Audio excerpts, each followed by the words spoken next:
అండి అందరికి నమస్కారం. వెల్కమ్ టు యోగ్ స్టాక్. అందరూ బాగున్నారు కదా? Thank you for supporting my videos. H1B మీద క్రాక్ డౌన్ అనేది ఇంకా అయిపోలేదండి. ఒక పక్క రీసెంట్గా ప్రాజెక్ట్ ఫైర్ వాల్ అనేది స్టార్ట్ అయింది. ఆపరేషన్ ట్విన్ షీల్డ్ అనేది ఒకటి స్టార్ట్ అయింది. జోసెఫ్ ఎడ్లో గారు ప్రెస్ మీట్ పెట్టి చెప్పారు.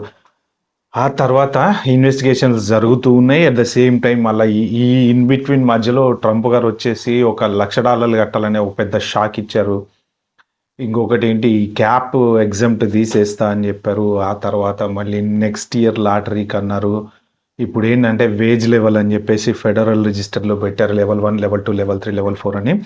ఈ షాకులన్నీ కరెంట్ షాక్ లాగా మనకి తగిలి తట్టుకునే సమయంలో మళ్ళీ ఇప్పుడు కొత్త పెద్ద షాక్ తోటి ఇంకొక ఎక్స్ప్లోజివ్ న్యూస్తో వచ్చారు వీళ్ళు. ఏంటంటే ఈ $1,00,000 పాటు H1Bని స్ట్రిక్ట్ చేయటం కోసం ఇంకా కొన్ని కొత్త రూల్స్ తీసుకొస్తున్నారు. సో వాళ్ళు ఏంటి ఆ ప్లాన్ డిసైడ్ చేసేసారు. డిసెంబర్లో ఇది రూల్స్ అన్ని పబ్లిష్ చేస్తా అని చెప్పి చెప్తున్నారు. ఆ రూల్స్ ఏంటి నేను అన్ని డీటెయిల్గా చెప్తాను, మీరైతే లాస్ట్ వరకు చూడండి. యాక్చువల్గా దీని మీద ఒక డిస్కషన్ కూడా జరిగింది. సెనేటర్స్ డిస్కస్ చేసుకుంటారు కదా, వాళ్ళు ఏం డిస్కస్ చేసుకున్నారు అనేది కూడా యాక్చువల్గా ఒక వీడియో చూపిస్తాను నేను. ఆ వీడియో చూడండి. అందులో వాళ్ళు H1B అంటే ఏంటి, అసలు దాన్ని ఎలా అబ్యూజ్ చేస్తున్నారు, ఎందుకు అబ్యూజ్ చేస్తున్నారు అనేది క్లియర్గా చెప్పారు. ఒకసారి ఆ వీడియో చూద్దాం మనం. Thank you. I yield 5 minutes to myself for questions.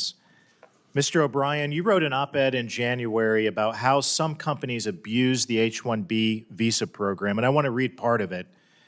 You wrote that, quote, "Not content with shipping jobs to India or China, corporatists have found a way to control their subjects right here in America. H-1B is a way for employers to hurt the American workforce and make foreign workers their serfs." Mr. O'Brien, how are corporations abusing our immigration system to bring cheap labor here? Well, I think, namely, the HB1 guest visas were supposed to be used to hire foreign workers with very unique skills that could not be found in the U.S.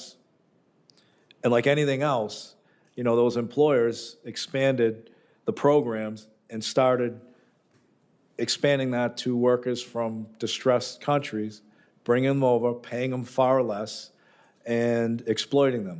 That was not the intent. The intent was to bring workers over here that had a unique skill set that could be utilized in certain circumstances, and we've even seen in some cases where employers have brought these folks over from foreign countries with no unique skill set, but they taught them English. And that's not part of the program, and that's not the way the program should be. Employers should be mandated to invest in American workers, and if the skills aren't here, allow the opportunity for people to come over for a short period of time and teach those skills to our American workers. And the thing that's missing in this whole conversation, I'm a product of so చూశారు కదా, ఇప్పుడు ఆయన చెప్పింది ఏంటంటే actual H1B ఏంటి, అసలు ఎందుకు H1B వీళ్ళు తీసుకొచ్చారు అంటే, మన దగ్గర ఒక స్కిల్ లేనప్పుడు ఆ స్కిల్ కోసము వేరే కంట్రీ మీద డిపెండ్ అయితే you will then have to prove that we can't find a skill in this country అని వాళ్ళని అక్కడి నుంచి తీసుకొచ్చేసి మన వాళ్ళకి ట్రైనింగ్ ఇవ్వాలి, ఇచ్చిన తర్వాత పంపించాలి. అంటే H1B కూడా జనరల్గా ఏంటంటే యాక్చువల్ అండ్ పర్ఫెక్ట్ రూల్ ఏంటంటే 3 years plus 3 years then you have to go back. అది యాక్చువల్ రూల్ అనమాట. మోరల్లెస్ ఏ కంట్రీకి వీసా పెట్టినా కూడా అలానే పెడతారు. కాకపోతే ఏంటంటే ఇక్కడ 6 years తర్వాత మన I-140 అప్లై చేసుకొని ఆ బేస్ మీద ఎక్స్టెన్షన్స్ చేసుకుంటూ ఉంటున్నారనమాట. అంటే ఇంకా పర్మనెంట్గా I have intent to stay in this country అనే రూల్ ప్రకారం ఉంటున్నారనమాట. బట్ యాక్చువల్గా అయితే వీళ్ళన్న ఇప్పుడు ఆయన ఎక్స్ప్లెయిన్ చేసిన కాన్సెప్ట్, ట్రైనింగ్ ఇచ్చేయండి వెళ్ళిపోండి, స్కిల్ మెయిన్ స్కిల్ మనకి లేదు అని దాన్ని వీళ్ళు అబ్యూజ్ చేసి, ఆయన అడిగిన క్వశ్చన్ కూడా చూశారు కదా, జ్యుడిషియల్ కమిటీ వాళ్ళు అడిగింది కూడా చీప్ లేబర్ అని పర్ఫెక్ట్గా చెప్తున్నారనమాట. అంటే ఏంటంటే కంపెనీస్ తక్కువ జీతంతో పనిచేసే వాడిని తీసుకొచ్చి లోకల్ వాడిని తీసుకోవట్లేదు అనేది క్వశ్చన్ అనమాట. సో ఇది ఇంకా డిస్కషన్ అయితే చాలా ఉంది, బట్ ఇంపార్టెంట్ పాయింట్ అనేది నేను మీకు చూపిద్దామని చెప్పేసి ఈ వీడియో పెట్టా.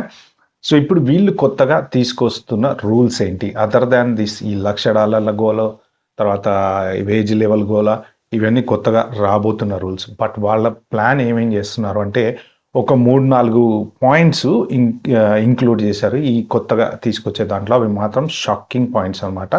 సో 1 by 1 చెప్తాను నేను. స్ట్రిక్టర్ ఎలిజిబిలిటీ రివ్యూస్ అంటే ఏంటంటే ఎవరైనా సరే ఆల్రెడీ ఇంతకు ముందు H1B మీద ఇప్పుడు అంటే ప్రజెంట్ H1 మీద ఆల్రెడీ జాబ్ చేస్తున్న వాళ్ళు ఎవరైనా సరే రూల్ని బైపాస్ చేస్తుంటే, ఐ మీన్ టు సే ఇప్పుడు ఒక పర్టికులర్ స్కిల్ సెట్ మీద మీరు జాబ్ చేస్తున్నారు. ఆ జాబ్కి లోకల్ వాడు ఆల్రెడీ అవైలబుల్ ఉన్నాడు, యూఎస్ పాస్పోర్ట్ ఉన్నవాడు. వాడిని తీసుకోకుండా మీరు దాంట్లో దూరారు అంటే ఏంటంటే దాని మీద ఒక ఇన్వెస్టిగేషన్ అనేది చేసి, లేదా ఒకవేళ మీరు ఏదైనా సరే ఫేక్ డాక్యుమెంట్స్ పెట్టో లేకపోతే ఫేక్ వేలో ఆ కంపెనీలో దూరటానికి మీ కంపెనీ హెల్ప్ చేసిన, సో ఇలాగా ప్రతి ఒక్క అప్లికేషన్ మీద ఎవ్రీ H1B అప్లికేషన్ మీద ఆల్రెడీ ఎప్పుడు ప్రజెంట్ ఉన్న వాళ్ళ మీద ఇన్వెస్టిగేషన్ అనేది చేస్తాము అని చెప్పేసి దీంట్లో పర్టికులర్గా ఉన్నటువంటి రూల్ అనమాట. Oversight on third party placements, right. Main H1B ఇది ఆయువు పట్టు అనమాట. ఇది దీంట్లో ఇంక్లూడ్ చేయబోతున్నారు. అదేంటి అంటే థర్డ్ పార్టీ ప్లేస్మెంట్. ఇప్పుడు ఫర్ ఎగ్జాంపుల్ మీరు ఒక కన్సల్టెంట్ దగ్గర H1గా ఉన్నారు. ఆ కన్సల్టెంట్ దగ్గర H1 తోటి మీరు వేరే కంపెనీకి కాంట్రాక్టింగ్ చేస్తున్నారు. వాల్మార్ట్కో ఫర్ ఎగ్జాంపుల్, దేనికో ఒకదానికి. TCS నుంచి ఎవడో వచ్చాడు ఇంకొక చోట పని చేస్తున్నాడు. ఇలాగా ఈ థర్డ్ పార్టీ ప్లేస్మెంట్స్ ఏమైతే ఉంటాయో ఆ థర్డ్ పార్టీ ప్లేస్మెంట్ మీరు వెళ్ళి అక్కడ పని చేయాలి అంటే మీరు ఒక వేవర్ అనేది తీసుకోవాలి వాళ్ళ దగ్గర. అంటే వాళ్ళు ఈ పర్టికులర్ అప్లికేషన్ మీద ఫర్ ఎగ్జాంపుల్ కన్సల్టెన్సీ ఏ దగ్గర మీరు పనిచేస్తున్నారు, వాల్మార్ట్లో కాంట్రాక్ట్ ఉంది. వాల్మార్ట్కి వెళ్ళి కాంట్రాక్ట్ తీసుకోవాలంటే ఫస్ట్ గవర్నమెంట్ని మీరు అప్రోచ్ అయ్యి మీ కంపెనీ ఏదైతే ఉందో, ఎస్ అక్కడ ఒక పొజిషన్ ఉంది, ఆ పొజిషన్కి లోకల్ వాళ్ళు ఎవరు దొరకట్లేదు, మన ఈ పర్టికులర్ H1B పర్సన్ని వాళ్ళు రిక్వెస్ట్ చేశారు, మేము అక్కడికి పంపిద్దాం అనుకుంటున్నాం అంటే వాళ్ళు ఒక వేవర్ అనేది ఇస్తారనమాట. ఎస్ కరెక్టే, మేము ఎంక్వైరీ చేసాము, ఆ పర్టికులర్ పర్సన్కి స్కిల్ సెట్ లేదు కాబట్టి మీరు వెళ్ళి జాయిన్ అవ్వచ్చు అని చెప్పేసి ఆ పర్టికులర్ వేవర్ అనేది వాళ్ళ దగ్గర నుంచి తీసుకున్న తర్వాత ఈ కన్సల్టెంట్ కంపెనీ వాళ్ళు ఆ పర్సన్ని అక్కడ ప్లేస్ చేయాలన్నమాట. అది రిగార్డ్లెస్ ఆఫ్ TCS విప్రోనా వాట్ ఎవర్, ఇది థర్డ్ పార్టీ ప్లేస్మెంట్ అనమాట. సో ఇది మెయిన్ హెడ్ఏక్ అవుతుంది. ఎందుకంటే ఇప్పుడు 90% of the H1 employees third party ప్లేస్మెంట్లే ఉన్నారు. ఎందుకంటే చాలామంది కన్సల్టెంట్స్ దగ్గర ఎక్కువ ఉంటారు కదా. ఇప్పుడు కంపెనీలో ఉన్నారనుకోండి, Google, meta, Facebook what ever it is, సడన్గా రేపు పొద్దున లే ఆఫ్ చేస్తే ఏమవుతుంది అంటే అలా కూడా ఉన్నారు. బట్ ఎక్కువగా ఈ కన్సల్టెంట్స్ మీద ఉన్నారనమాట. వాళ్ళు లే ఆఫ్ చేస్తే ఏమవుతుంది అంటే మళ్ళీ H1 ట్రాన్స్ఫర్ పెట్టుకోవాలి, మళ్ళీ ఇంకొకరిని ఎత్తుకోవాలి. అదే కన్సల్టెంట్ ఉన్నారు అనుకోండి, కాంట్రాక్టింగ్ జాబ్ చేసుకుంటూ ఉంటే ఏముంది పేమెంట్ వాడికి వస్తే వీటికి ఇస్తారు కాబట్టి H1B టెన్షన్ ఉండదు. అలాంటి వాళ్ళే ఎక్కువ మంది ఉంటారు కాబట్టి వాళ్ళకి ఇది పర్ఫెక్ట్గా ఎఫెక్ట్ అయ్యే ఛాన్స్ ఉందన్నమాట. ఈ వాళ్ళ దగ్గర నుంచి గవర్నమెంట్ వేవర్ తెచ్చుకొని మనం ఆ పర్టికులర్ కంపెనీకి రైట్ పర్సన్ అని చెప్పి ప్రూవ్ చేసుకోవడం అంటే అంత ఈజీగా అయ్యే పని అయితే కాదు. Next revising cap exempt. Revising cap exempt అంటే యాక్చువల్గా 65,000 H1B వీసాస్ ప్లస్ 20,000 స్టూడెంట్స్కి ఉన్నాయి కదా. ఇవి కాకుండా ఎక్స్ట్రా క్యాప్ ఎగ్జెంప్ట్ అంటే యూనివర్సిటీకి వెళ్ళేటువంటి ప్రొఫెసర్స్ కానీ లెక్చరర్స్ కానీ సమ్ సార్ట్ ఆఫ్ ఎగ్జెంప్ట్ వీసాలు ఉంటాయి కదా, నర్సులను, డాక్టర్లను, ఈ వేరే ప్రొఫెషన్ ఏదైతే ఉందో అసలు ఆ క్యాప్ ఎగ్జెంప్ట్ ఆల్రెడీ తీసేయాలని చెప్పి దీని మీద ఇంతకుముందు డిస్కషన్ కూడా వచ్చేసింది, తీసేస్తామని ప్లాన్ కూడా చేశారు. ఇప్పుడు అది కూడా తీసుకురావాలని చెప్పి ఈ పర్టికులర్ కొత్తగా వచ్చేటువంటి రూల్స్లో వాళ్ళు ప్లాన్ చేస్తున్నారు అన్నమాట. సో వీళ్ళు చాలా చాలా చాలా ఐడియాస్తో వస్తున్నారండి. మొత్తానికి ఏదో మంచి డేటా అయితే ఉంది వీళ్ళ దగ్గర. అంటే ఎంతగానం దీన్ని మిస్యూజ్ చేశారు, ఎలా మిస్యూజ్ చేశారు అని చెప్పి వాళ్ళు డీటెయిల్డ్గా మ్యాప్ చేసుకొని, లేకపోతే చూడండి థర్డ్ పార్టీ సైట్స్ అనేది ఇదే షాకింగ్. అసలు ఇది ఒక్కటి చాలు, దీని మీద కొడితే మొత్తం H1B క్లోజ్ అంతే కదా. ఇట్లా పీక నొక్కి పట్టుకున్నట్టే కదా. మెయిన్ ఇదే కదా, అందరూ కన్సల్టెంట్లు బతకడానికి కారణం ఇదే, థర్డ్ పార్టీ కంపెనీలు బతకడానికి కారణం ఇదే. దీనివల్ల వచ్చే నష్టాలు ఏంటి అంటే ఇంకా ఆల్మోస్ట్ ఇండియన్ కంపెనీస్ ఇక్కడికి వచ్చి H1B మీద జాబ్ చేయడం అనేది కుదరదు. సో ఓన్లీ ఎవరైనా పంపాలి ఎంప్లాయీస్ని ప్రాజెక్టుల మీద అంటే L1 మీదే పంపాలి. ఎందుకంటే థర్డ్ పార్టీ యాక్సెస్ ఇవ్వలేదు అనుకోండి, వాళ్ళు లేదు ఇండియా నుంచి H1 మీద ఎవరైనా వచ్చి థర్డ్ పార్టీ దగ్గర పని చేయాలి అంటే వాళ్ళ దగ్గరికి వెళ్ళి అయ్యా ఈ స్కిల్ సెట్కి మాకు ఎవరు దొరకలేదు నాయన లోకల్లో, వీడు ఒక్కడే కరెక్ట్ అని చెప్పి స్పెషల్గా తెచ్చుకోవాలన్నమాట. సో అందులో ఇందాక నేను చూపించినటువంటి మీకు ప్రెస్ మీట్లో వాళ్ళు ఏం చెప్తున్నారంటే క్లారిటీగా, అంటే లెంగ్త్ డ్రాగ్ అవుద్దని నేను పూర్తిగా పెట్టలేదు, నేను మొత్తం వీడియో చూశాను. వాళ్ళు ఏం చెప్తున్నారంటే మన దగ్గర స్కిల్ సెట్ ఉన్న వాళ్ళు ఉన్నారు కానీ కంపెనీస్ తీసుకోవట్లేదు, కంపెనీస్ ఆర్ ప్లేయింగ్ గేమ్ అని చెప్తున్నారు అనమాట. ఎందుకు అంటే because of the cheap level. ఆ స్కిల్ సెట్ ఉన్న లోకల్లోనే తీసుకుంటే ఎక్కువ శాలరీస్ ఇవ్వాల్సి వస్తుంది అని చెప్పేసి కంపెనీస్ వాళ్ళు ఆడేటువంటి గేమ్ అనమాట ఇది. అందుకని చెప్పి ఆ కంపెనీస్ కూడా వీలైతే సీరియస్గా హెవీగా ఫైన్స్ వేస్తే కానీ కంపెనీ వాళ్ళు దారికి వస్తారు అన్నట్టు చెప్తున్నారు. ఇక మెయిన్ ఈ క్యాప్ ఎగ్జామ్ ఎత్తేస్తే కనుక డాక్టర్లు కానీ వాళ్ళు ఎవరన్నా రావాలన్నా కష్టమైపోతుంది. అందరూ ఒకే 85,000లో అకామిడేట్ అవ్వాలి. ప్లస్ 85,000లో కూడా కన్సల్టెంట్స్ వెళ్ళిపోతారు. ఇప్పుడు వీళ్ళు పెట్టిన 2 రూల్స్ చాలండి, మొత్తం కథం కన్సల్టెంట్ జాబ్ క్లోజ్. ఇంకా ఓన్లీ ఎవరైనా సరే కంపెనీ సెలెక్ట్ అయ్యి కంపెనీలోనే అక్కడే పని చేసుకునే వాళ్ళకి మాత్రమే H1లో వస్తాయి. స్టూడెంట్స్ అయినా కూడా ఇది కూడా పెద్ద దెబ్బ స్టూడెంట్స్కి, మామూలు దెబ్బ కూడా కాదు. ఎందుకంటే F1 అయిపోగానే ఏం చేస్తారు, ఓపీటీ అప్లై చేసుకుంటారు. ఓపీటీ ఎందుకు అప్లై చేసుకుంటారు, ఏ కన్సల్టెంట్ దగ్గర ఎవరి దగ్గర నుంచి లెటర్ తీసుకొచ్చి అప్లోడ్ చేసి పడేస్తారు. USCISకి జాబ్ వచ్చినోడు జాబ్ చేసుకుంటారు. జాబ్ వచ్చింది, చాలా మందికి వస్తున్నాయి, కొంతమందికి రావట్లేదు, అది వేరే విషయం.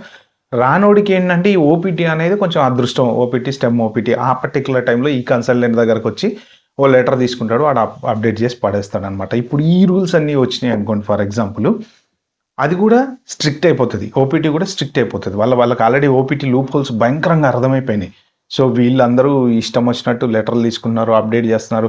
సింపుల్ లాజిక్, 4 లక్షల మంది బయటకు వస్తున్నారు ఎవ్రీ ఇయర్. పాత సంవత్సరం నుంచి జాబులు లేకుండా ఉండే వాళ్ళు కొంతమంది ఉంటారు. మరి ఇంతమందికి జాబులు వస్తున్నాయా, ఎట్లా వస్తున్నాయి? ఆ లాజిక్ చాలా అనమాట. వాళ్ళ దగ్గర డేటా అనేది ఉంటుంది కదా, ఎవడు ఏ కంపెనీలో ఎక్కడ పనిచేస్తున్నాడు అనేది.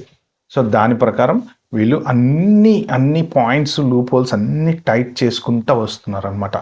ఓకే, అది ఫ్రెండ్స్ ఈ వీడియోలో నేను షేర్ చేసుకుందాం అనుకునేది. యాక్చువల్గా ఇన్ఫర్మేషన్ మీకు అప్డేట్ చేయాలని చేస్తున్నాను, అంతేగాని ఎవరిని భయపెట్టడానికో లేకపోతే డిస్కరేజ్ చేయడానికో టెన్షన్ పెట్టడానికో కాదు. ఏంటంటే దీన్ని బట్టి ఏదైనా ఒక ఇంపార్టెంట్ న్యూస్ షేర్ చేస్తే ఏంటంటే ఫ్యూచర్ మనం ఏం చేయాలి, ఎలా ఉండాలి అని ప్లాన్ చేసుకుంటారన్న ఉద్దేశంతో చెప్పడమే అనమాట. ఇవాళగా నేను చెప్పకపోయినా రేపు ఎల్లుండే ఎవరో ఒకరు కొత్త న్యూస్ అయితే చెప్తారు. బట్ ఇదేంటంటే ఫ్లాష్ అప్డేట్ ఇప్పుడే వచ్చింది. కొత్తగా న్యూస్ పేపర్లు అన్నింటిలో ప్రింట్అవుట్ చేశారు.